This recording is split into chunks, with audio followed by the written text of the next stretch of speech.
Recently released on the PlayStation 4, Putty Squad has found its way back to the gaming world 21 years after the original.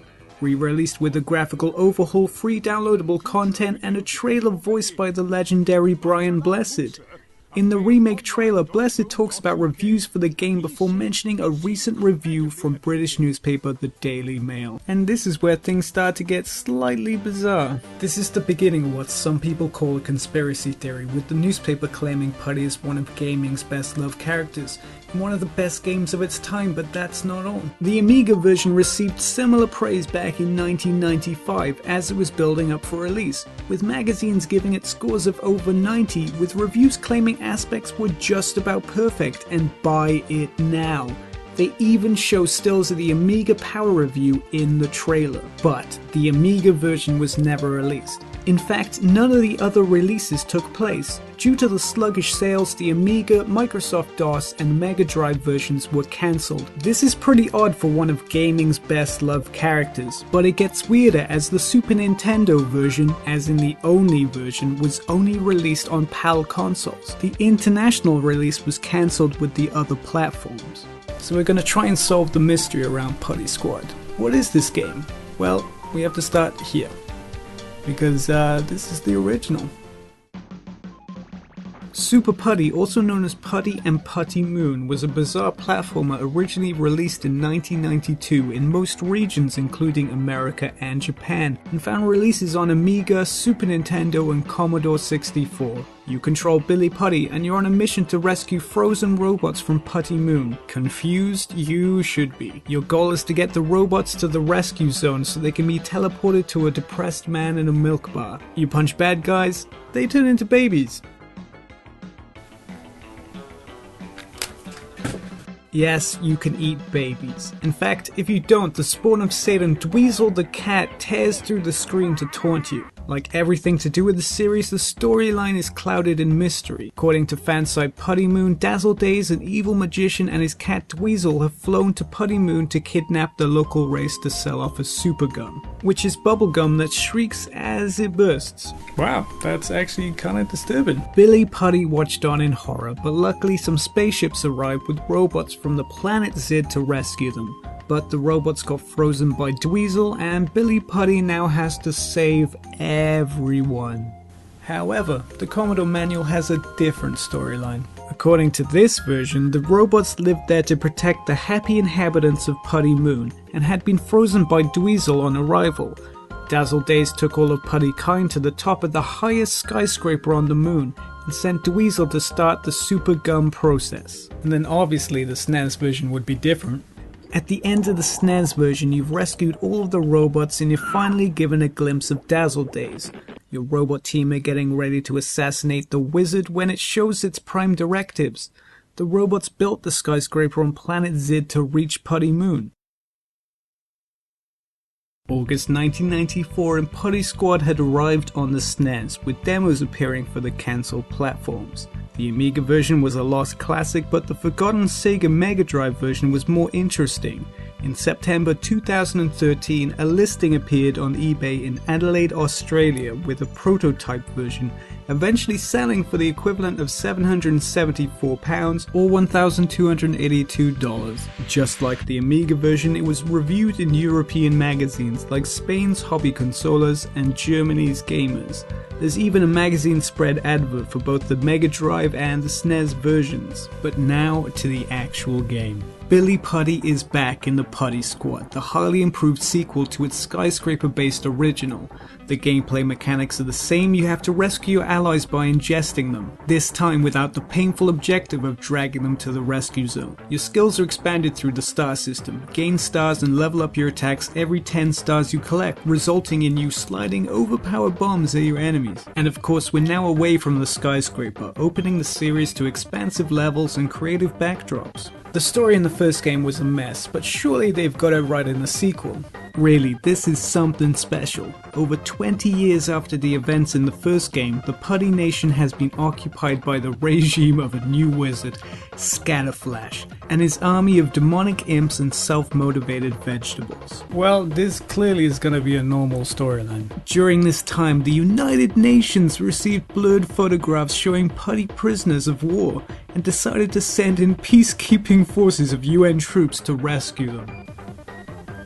The UN troops were led by Napalm the cat and his GI pups, but the cat went completely crazy in the field and set himself up as a god to the native population of giant spotted frogs. The United Nations decided that Napalm must be terminated and created the Putty Squad for this mission. Billy Putty and his ex-nemesis Dweezil the cat were on the job.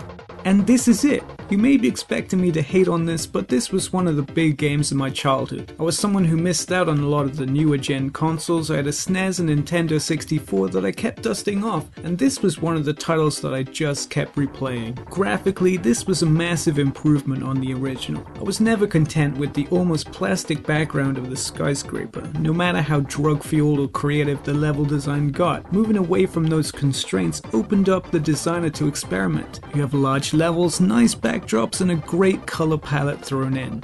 The color choices really do add something, perhaps more so now looking back. You have to remember that this was released before Donkey Kong Country came in with its stunning backdrops. The difficulty spike from the original has been replaced by a nice challenging feel. Your health is 5 green dots and you can take a large amount of damage, so you probably won't end up dying to enemies. More important is losing stars, which happens on taking damage or dying. Gaining new power-ups through stars feels rewarding, and considering you destroy larger enemies instantly with them, it makes it pretty awesome. The difficulty comes on later levels with death drops, and the scumbaggery that comes with climbing into your rocket-powered pod just to be rammed the opposite direction by a helicopter. Musically, this game isn't as creative, with similar sounding tracks on most levels, but they sound like they've been inspired by the 90s dance scene, and they can be pretty damn catchy. I was never too impressed by the original, but Putty Squad is inventive, great looking on specific levels, and just something different for your console. Unfortunately, it didn't sell, everything was cancelled, and because of that, it is a little known title.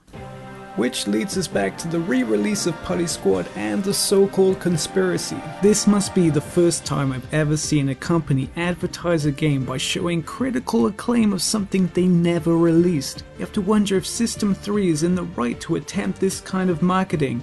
The test version received scores of up to 94%, but scores like this are pointless if there's no finished product and nothing for the consumers to disagree with. So why would System 3 lead with this kind of advertising, clinging onto the remnants of its previous hype? According to Mark Cale, CEO of System 3 and the director and producer of the original Putty Squad, the plan was to release a collector's edition of the game with the Amiga version included on a floppy disk. The Amiga community rejoices, the lost classic is back.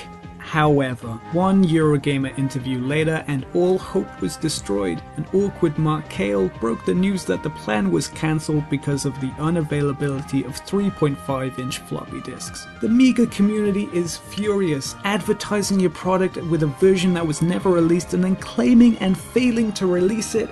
The anger is justified, the company looking shadier than ever before. But wait, Christmas. As if there hadn't been enough plot twists, Christmas 2013 had one special present for the Amiga community.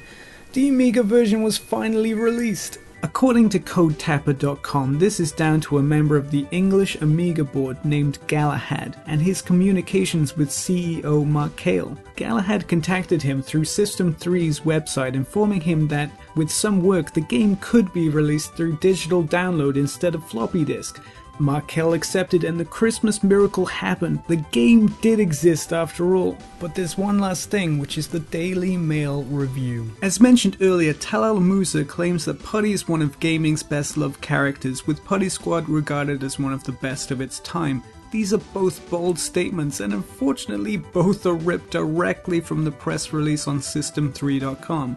The comment about the menu screens though, that was his own touch. I mean, all the respect to Musa because he could easily beat me up, but the Daily Mail has never been the most reputable British newspaper. In fact, they only cover gaming online. This is not a factor of their actual newspaper. If if you wanted to see another review, this time on metro.co.uk, another part of the Daily Mail family.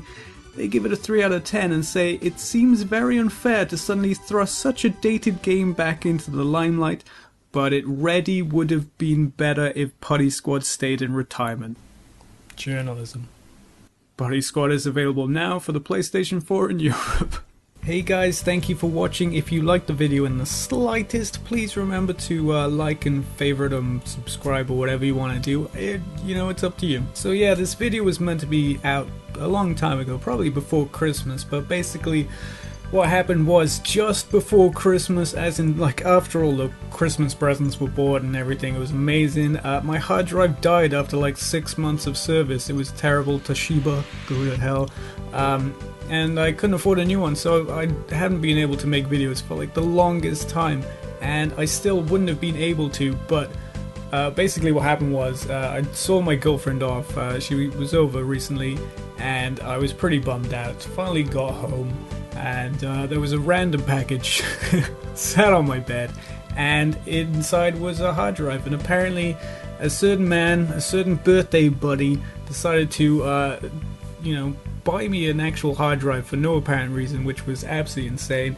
And and because of that I was able to make this video, which is amazing. So I just wanted to bring this up and have this man to man or man to woman. I'm not actually claiming that you are a woman, that would be strange.